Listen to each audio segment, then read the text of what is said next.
Hello students, a very good evening to all of you. Welcome to Online Theory. Today we will be discussing our current affairs in the form of MCQs. So let us get started with our first question for today. The first question is, which species of giraffe found in Kenya has only one male left in its entire race? The options are given below. So we'll see who would give the correct option here. You have snow white giraffe, you have reticulated giraffe. So which would be the correct option here? The correct option for the first question is option A, snow white giraffe. The snow white giraffe are a rare kind of giraffes found in Ishakbini-Hirola Conservancy, Kenya. Already, a rare kind of these are now on the brink of extinction as only one male giraffe of their kind is left. Earlier, there were 3, but recently poachers killed the only remaining female and her young cub, leaving just one male to survive. The white giraffes are mistaken to be albino because of their color. They are actually leucistic, which are a genetic condition that inhibits pigmentation in their skin scales. So due to this, their bright color, they were spotted easily and they became easy targets for predators like lions, hyenas and of course poachers. Okay. It is because of this reason they never lived past the age of 6 months. So why are we studying this question here? The context of this question would be the remains of 2 snow white giraffes found at Kenyan Wildlife Sanctuary in a skeletal state ranges at the Ishakbini-Hirola Conservancy said on 10th March 2020. Okay, the officials confirmed that only one male giraffe of this species is now left in the entire race of Kenya. Okay, we'll move to the second question. The second question is, which type of locust is threatening agricultural produces and causing food crisis in Africa? The options are here. The correct option for this would be option C, desert locust. So Betty Achin, South Sudan's Minister of Agriculture and Forestry, recently announced that swarms of desert locusts had begun destroying crops and grazing land across Africa, putting citizens at risk of widespread famine. Several countries including Yemen, Djibouti, Eritrea, Kenya, Ethiopia, Tanzania and Uganda have all reported the largest locust swarms in generations, which are likely caused by the unusual weather patterns exacerbated by climate change. So according to the United Nations, the East Africa region could be on the verge of a food crisis if this locust population is not brought under control soon. So also there was a warning that was issued by the United stated that if not contained these locusts, it can cause damages which are worth $1 billion. So the stoppage of these swarms will cost the UN's Food and Agriculture Organization $76 million, which is considered a better option by the organization to let it turn into plague and face the consequences. So out of this amount, $22 million have already been raised. So what are these desert locusts? So they are considered the world's most dangerous migratory pest. So it is with a swarm of 1 square kilometer which are able to consume the equivalent of crops that could feed 35,000 people a year. Okay. So they attack crops in wet conditions after heavy rains. So the governments of these nations have deployed armed forces to conduct aerial spraying to protect the crops. So this is about the second question. We'll move to the third one now. The third question is, which international women's cricket team won the ICC Women's T20 World Cup 2020? So you have the options here. You have India, Australia, South Africa, Pakistan. The correct option here would be Juhi Kumar is telling hello, hello. Juhi, a very good evening. So the correct option for this would be, you have the options, hello Muni Raju, and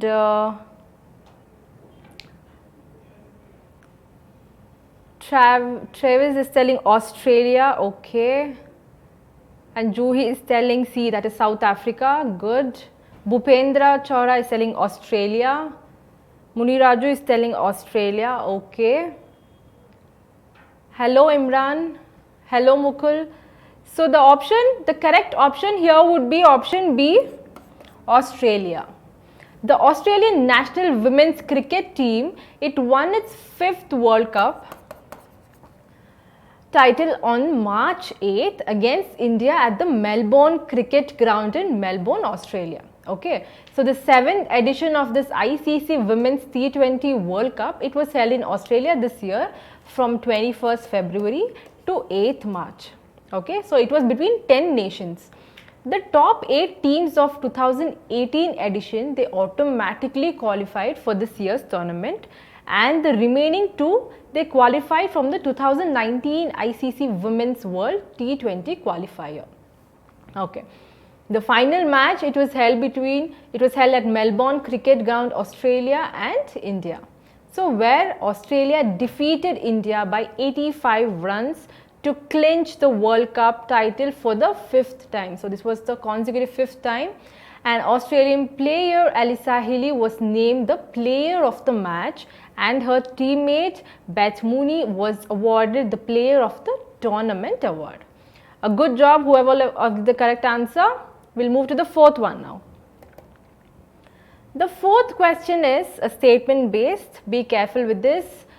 Mint State Economy Tracker is the first of its kind attempt to measure the pace of economic activity at state level. So regarding this, you have to consider the following statements. So the first statement is, Mint State Economy Trackers use 4 high frequency indicators to measure the pace of economic activities at the state level. The second one is, Andhra Pradesh bagged the first spot in the list. So you have 4 options here. So we'll see who will give the right answer. Juhi is telling both, okay. Amit is telling B, only 2, okay. Concentrate on the extremity words. It says 4 high frequency in the first statement, and in the second one it's speaking about a state, Andhra Pradesh. So these are the extremity words which you have to concentrate on.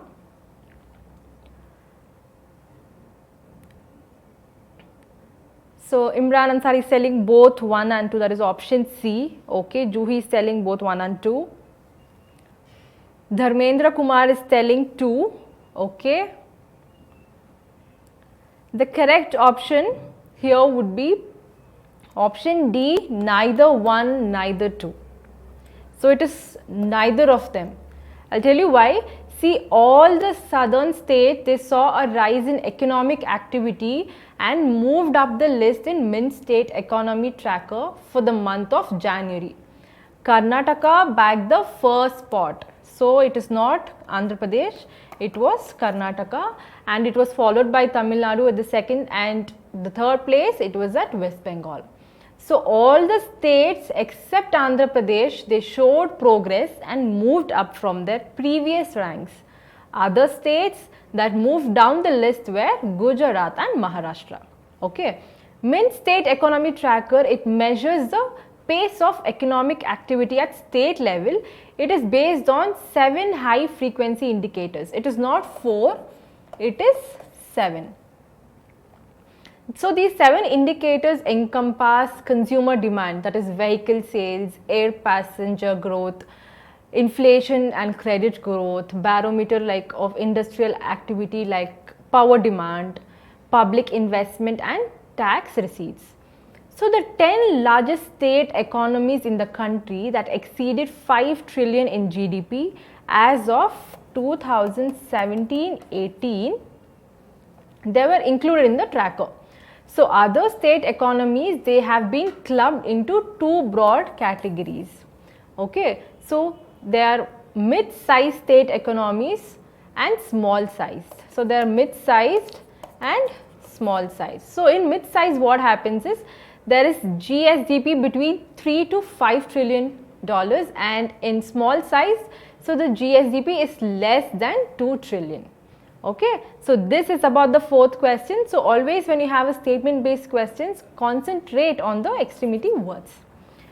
Okay, we'll move to the fifth one. Which facility will be introduced by India post to deliver parcels that aren't received by the consumers for the first time? The options are given below. We'll see who will give the right answer.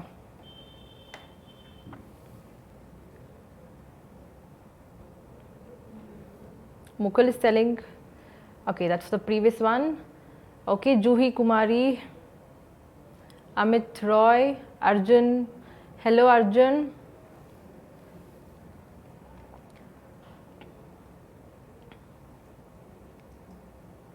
So the correct option here for the fifth question,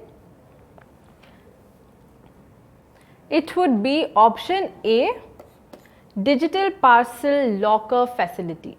So India Post will be soon unveiling its latest digital locker facility for customers who aren't able to take their parcels when it arrives. For the convenience of customers, India Post will put these parcels in digital lockers and inform the customers who can collect it after receiving a one-time password, that is an OTP in the form of SMS. So initially this facility will be launched at 2 locations. Okay, and it will be free of cost for the customers. So this is about the fifth question. We will move to the sixth one now. The sixth question is the statement based question. We'll see it. President of Afghanistan Ashraf Ghani recently announced that they will release 5,000 Taliban prisoners. So regarding this, consider the statements. So you have two statements. The first statement is, the release will be the first step in the negotiations to end the 19-year-old long war between Afghan government and the Taliban. Okay. The second one is, Taliban will release 5,000 government troops in return. So you have the options here. We can see who will try to give the right answer.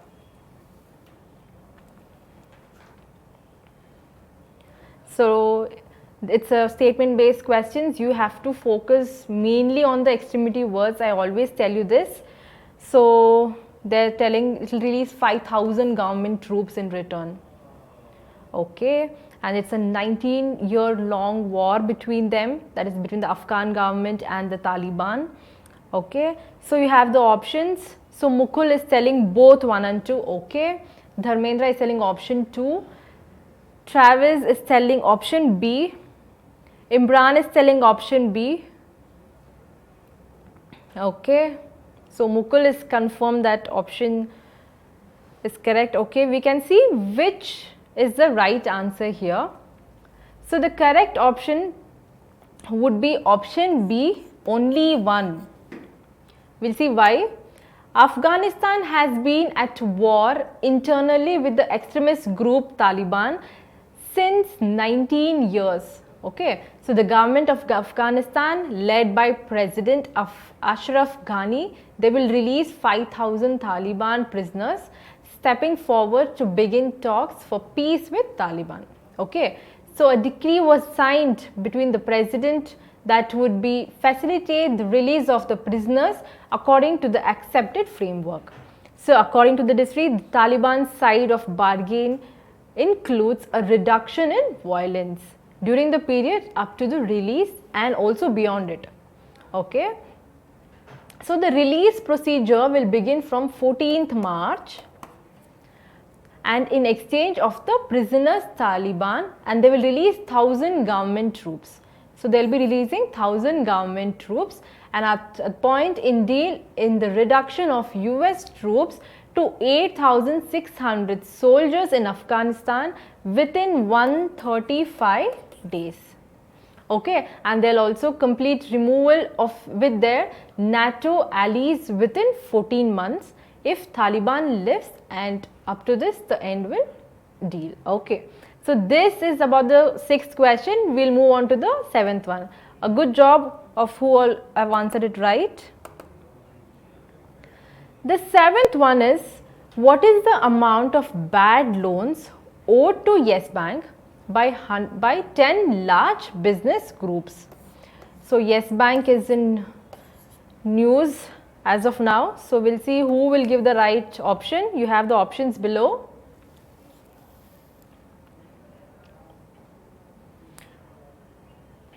So Dinesh is telling C, 78,000 crore. Okay. Yes, Mukul. Yes, Bhagyashri is telling D, 34,000 crores. Okay. They're talking about Yes Bank, which has the bad loans. So the correct option here would be option D, 34,000 crores.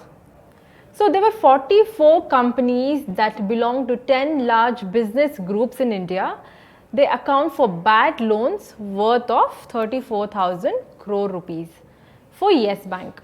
So among the companies include Reliance Group, SL Groups. Okay, they have been recently directed by the authorities to pay the loans that are owed by them. The Yes Bank faced serious crisis over non-performing assets, with bad loans and late repayments eroded its capital. Okay, it started giving many loans between the year 2014 and 2019. So between these, so there were several borrowers defaulted in payment and raised its non-performing assets percentage to 7.9%. So this, it coupled with the withdrawals of money by customers, it left the bank with no provisions for profit.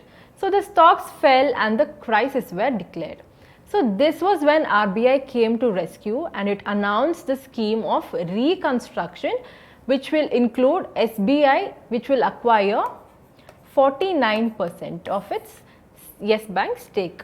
Okay, so Yes Bank was placed under a moratorium by the Reserve Bank of India. So the customers as of now can only withdraw 50,000 rupees from their accounts.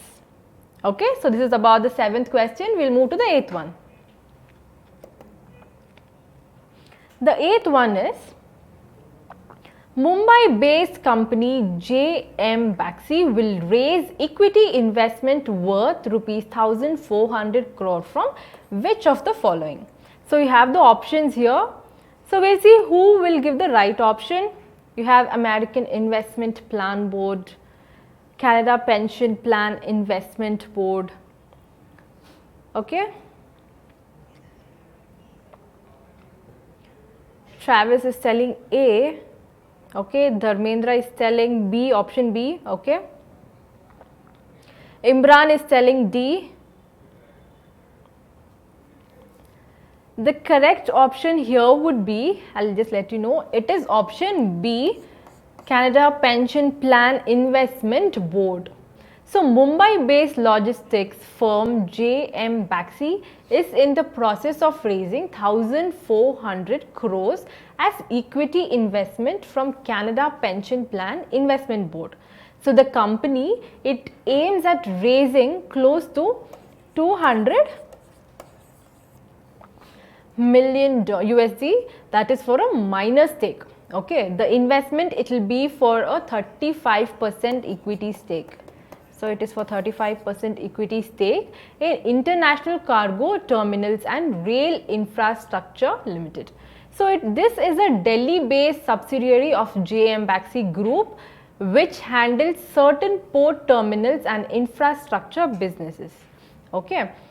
So we'll see what is this JM Baxi company. So it is one of India's leading integrated logistics services and transportation conglomerates. It focuses on port-based logistics. Okay, it operates international cargo terminals at several major ports in India, which includes Mumbai, Visakhapatnam, Haldia, Paradip, Kandla, okay, as well as an inland container terminals in Haryana. So this is the 8th question. We'll move on to the 9th one. The 9th question is, the State Bank of India's Financial Inclusion and Micro Market Initiative will handle what type of operations? So the options are given below. We'll see who will give the right option. Vijay is telling D. Okay.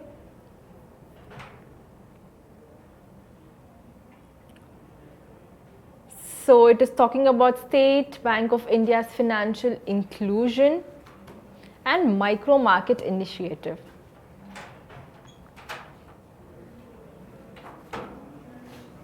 So the correct option here would be option D, microfinance operations. So the State Bank of India has decided to enter the microfinance markets, and it will also offer micro loans at lower rates than the market in every branch. For this purpose, SBI, it has set up the Financial Inclusion and Micro Market, that is known as FIMM, which will handle microfinance operations. It will be the first state-owned bank to do so. Okay. The move to deal in the microfinance market, it was made by SBI. It was because of the market immunity to economic downturn. So 8,000 branches have been identified by the bank who will provide loans to tea stall owners, rickshaw drivers and tailors who will only require an Aadhaar card for identity confirmation. So the operation will be launched for testing in Patiala, Punjab. So SBI's microfinance operations, it will be a different from traditional practices, because it will give loans to borrowers without the information of joint liability groups. Okay, the microfinance sector, it caters to 5.64 crores borrowers.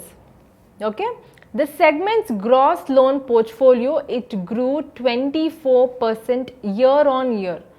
Okay, so it grew to 2.11 lakh crore at the end of December 2019, despite all the economic slowdowns and rural distress.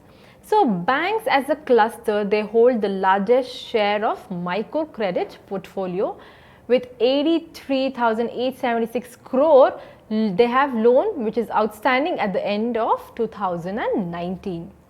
Okay, we'll move to the final question for the day. Piramal Enterprise Limited and Bain Capital Credit sponsor which fund in collaboration with each other? So they're collaborating with which fund with each other? You have the options below. We'll see who will give the right option. So Imran is asking me to talk in Hindi. Yes, Imran, I will definitely try. Dinesh is telling, okay, for the 9th one he was telling B, okay. But the answer, Dinesh, it is option D. Okay. So for this question, the right answer would be option C, India Resurgence Fund. So on 11th March, it was announced that Canada Pension Plan Investment Board, it has funded $225 million in India Resurgence Fund, that is India RF. Okay, through its wholly owned subsidiary CPPIB Credit Investment Incorporated.